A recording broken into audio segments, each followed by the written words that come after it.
السلام علیکم سامعین، 15 رمضان المبارک اور 26 مارچ ہے۔ خبر کا عنوان ہے اچانک طبیعت بگڑ گئی۔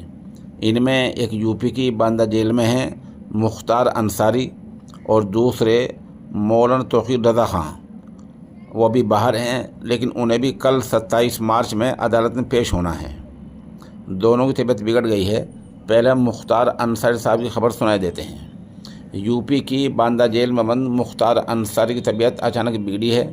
انہیں ہسپتال کے ICU میں رکھا گیا ہے۔